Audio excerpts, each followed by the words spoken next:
AFP Phyo Hein, Myanmar, a mainly Buddhist country, has denied committing atrocities but has heavily restricted access to the conflict zone with the exception of brief government-organized visits. Torched villages and unharvested paddy fields stretch to the horizon in Myanmar's violence-gutted Rakhine state, where a dwindling number of Muslim Rohingya remain trapped in limbo after an army crackdown coursed through the region.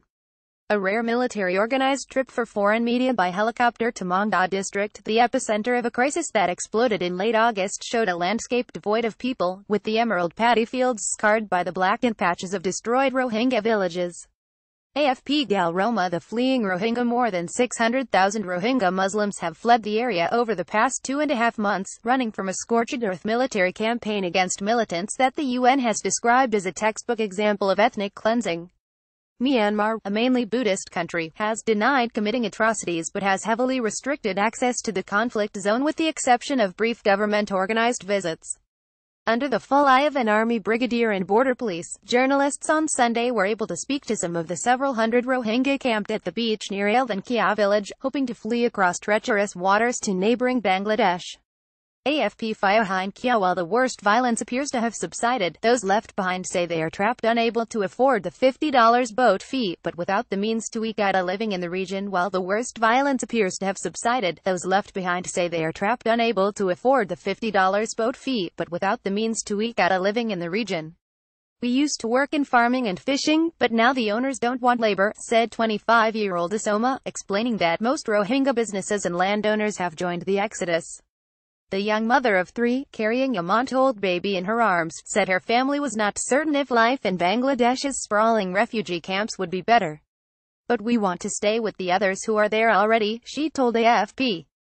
Desperate escape. Rakhine's northernmost Maungd district was once home to around 3/4 of Myanmar's 1.1 million-strong Rohingya population, according to government figures.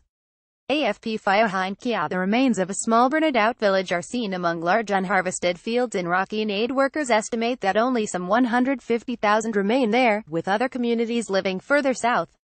With no one left to work Maungd's fields, huge swaths of verdant farmland are at risk of rotting, a cruel irony given the severe food shortages in aid-dependent Rakhine and the squalid refugee camps across the border.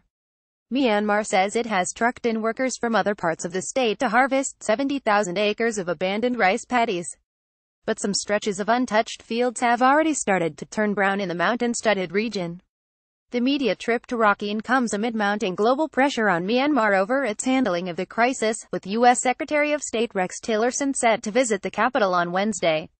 The top American diplomat is expected to take a firm tone with the country's powerful military leaders, whom he has deemed responsible for the crisis.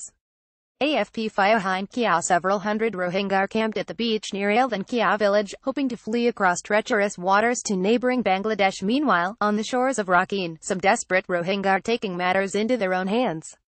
Roshi Ahmed, 18, has teamed up with several other families to build a flimsy-looking raft using plastic containers and bamboo. Scores of refugees have drowned in recent months while attempting the perilous journey to Bangladesh.